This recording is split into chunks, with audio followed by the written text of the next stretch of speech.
Title: They tried to kick this man out of a luxury dealership. Then they learned who he really was. Get him out of here. Now.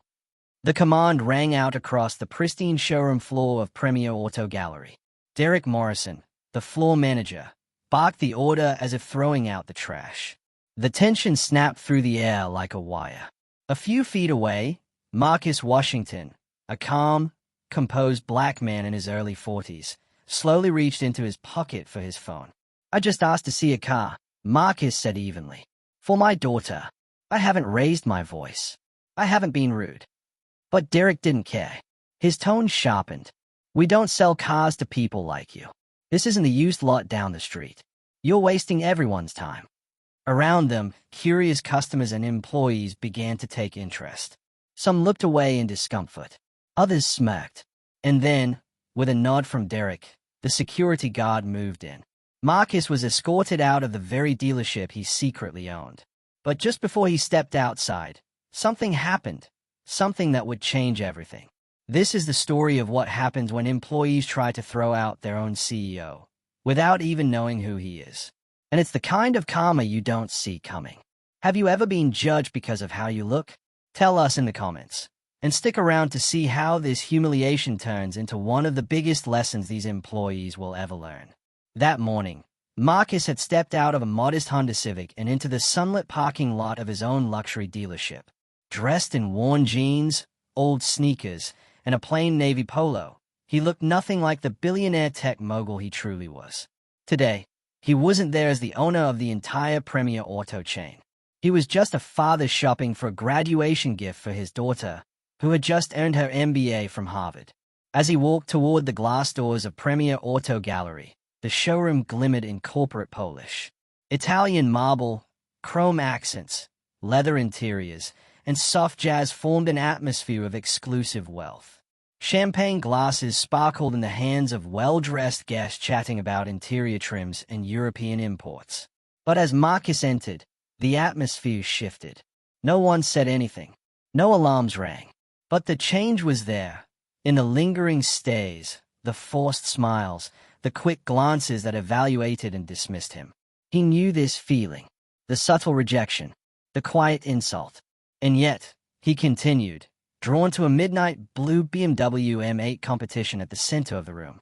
It was the perfect gift, sleek, powerful, and exactly what his daughter had dreamed of. As Marcus admired the car, a voice sliced through the calm. "Excuse me, sir." Derek Morrison stood before him, face tight with thinly veiled contempt. He looked Marcus over, jeans, sneakers, polo, and made his judgment. "You may not realize where you are," Derek said, smug and dismissive. "This is Premier Auto Gallery. We deal in high-end vehicles." "I'm aware," Marcus replied, his tone steady. "I'm interested in the BMW M8 for my daughter." Derek's laugh echoed sharply. "Your daughter?" He looked around at the other employees, now watching with amusement. "That car costs $145,000. You might want to check out the Honda dealership down the road." The air went heavy. A nearby couple whispered. The woman's face wrinkled in pity. Another customer chuckled, muttering something about people knowing their place. Marcus stood tall. "I'd like to speak with someone else." "I'm the manager," Derek snapped. "There's no one else to speak to. And you're clearly not our clientele." Laughter trickled from the staff nearby. One even mocked Marcus' outfit, comparing it to someone who just finished mowing lawns. And still, Marcus held his dignity. But across the room, Kesha Davis, one of the few black employees at the dealership, watched the scene with growing horror.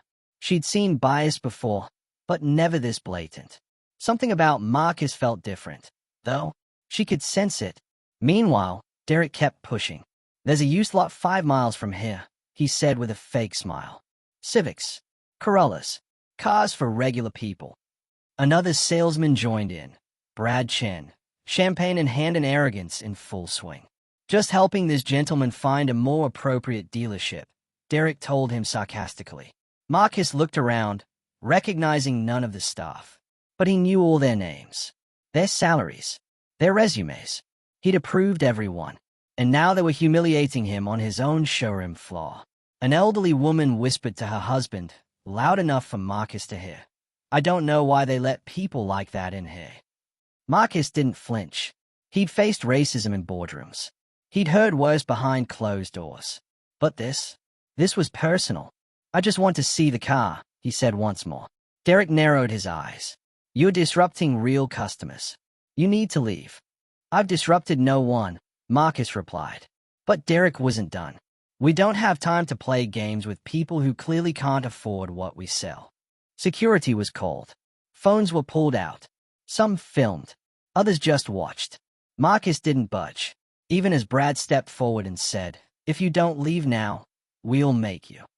Across the room, Kesha gripped her clipboard. She knew what was happening was wrong, but speaking up could cost her everything. Then Derek pulled out his phone. "Last chance," he warned. "Leave now, or security takes you out." "Call them," Marcus said quietly, his voice calm, his presence unshaken. And Derek did. "Yeah," he said into the phone. "We've got a situation here at Premier Auto Gallery. A man refusing to leave. Send someone immediately." What happens next? You won't believe who walks in and what they reveal. The tables turn. Marcus didn't make a call. Instead, he pulled out his phone and quickly typed a message to his executive assistant. "Emergency board meeting. 1 hour. There's something you need to see." The security guard arrived within minutes. A tall, no-nonsense professional named Tony Martinez. With 15 years in private security, Tony had seen his fair share of situations, but this one stood out. He took in the scene with trained precision, a well-dressed, composed man being confronted by a visibly agitated manager and a cluster of rubbernecking employees and customers. "So," Tony said respectfully, his tone firm but not hostile, "I've been instructed to escort you off the premises. I'd appreciate your cooperation." Marcus gave him a small nod. "I understand. You're just doing your job." He looked around the dealership one last time, meeting the eyes of those who had watched his public shaming with either smug amusement or silent indifference. "But I hope everyone here remembers this moment," Marcus said calmly. As he turned toward the exit, a voice finally rose from the stunned crowd. "This is wrong," said Kesha, her words cutting through the tension like a blade. "That man didn't do anything." Derek spun around, his face flushed with anger. "You want to join him? Because I can make that happen." The threat was heavy, and though many employees agreed with Kesha, none stepped up. The culture was clear: comply, or face the consequences. Outside, as Tony walked him to his car, Marcus glanced sideways. "What's your name?" "Tony Martinez, sir." "You seem like a decent man, Tony. In about an hour, this place is going to look very different. And when that happens, remember this: you treated me with respect." Tony raised an eyebrow, unsure of what Marcus meant, but nodded politely. There was something in Marcus' tone, steady, assured, that suggested this was far from over. As Marcus drove away in his modest Honda Civic, his phone lit up with replies. Board members were shifting meetings. Executives were asking questions. The wheels of corporate power had begun to turn. Back inside the dealership, Derek was basking in praise. Brad slapped him on the back. "Well done. Can't let just anyone wander in and think they belong here." But Kesha stood quietly apart, a knot growing in her stomach.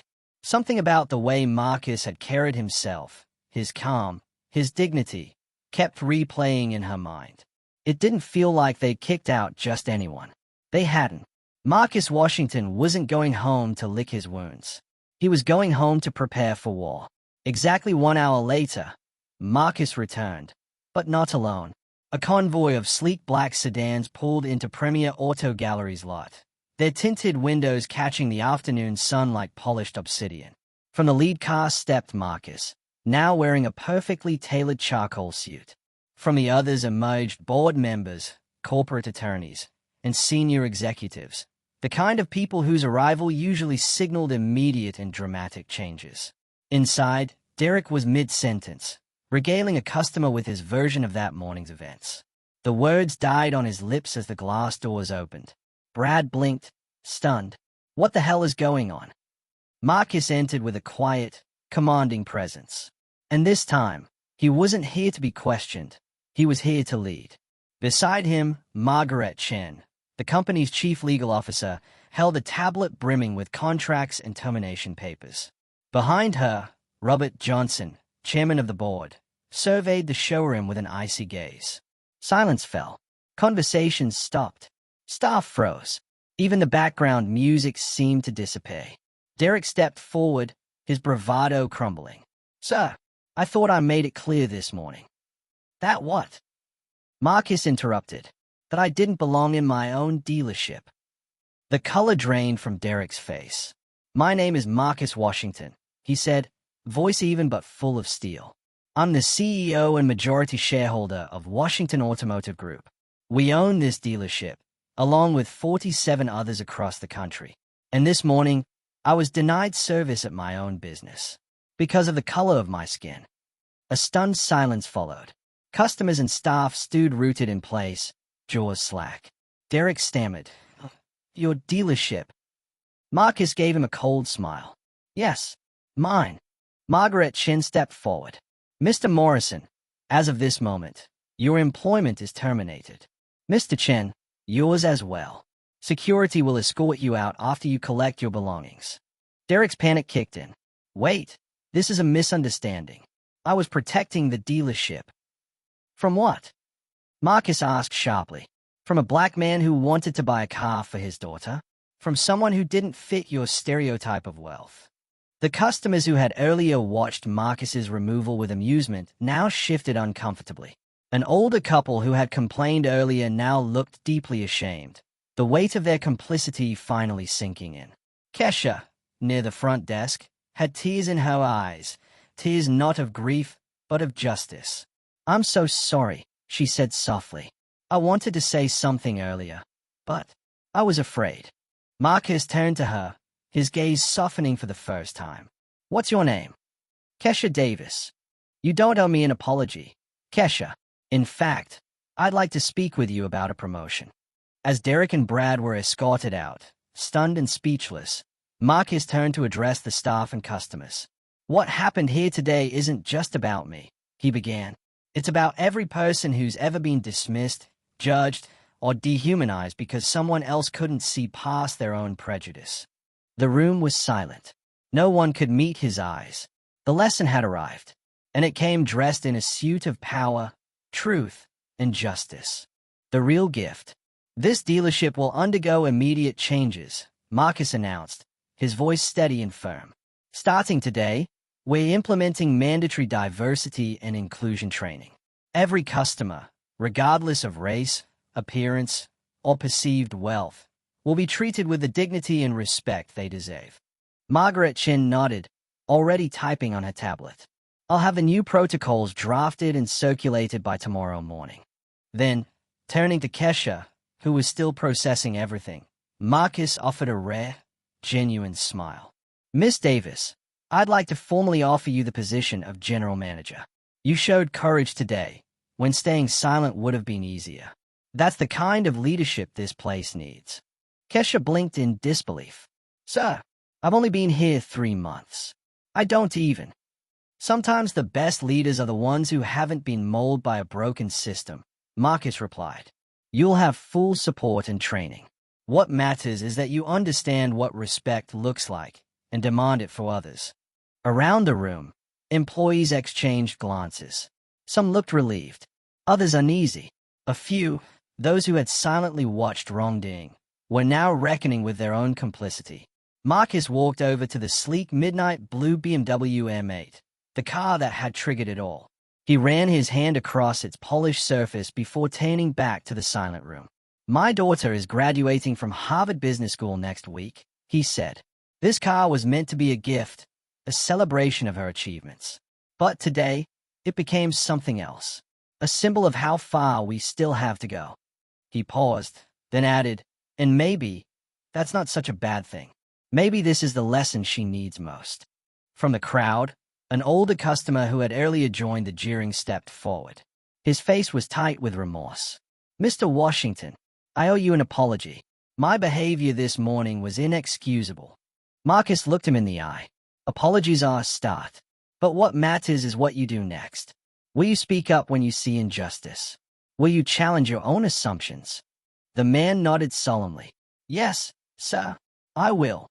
As the board discussed next steps and legal paperwork shuffled between hands, Marcus stepped aside to call his daughter. She picked up on the second ring. Dad, please tell me you found the perfect car. He glanced around at the aftermath, the reform in motion, the reckoning underway, and smiled. I found something even better, sweetheart. A lesson that's going to change lives.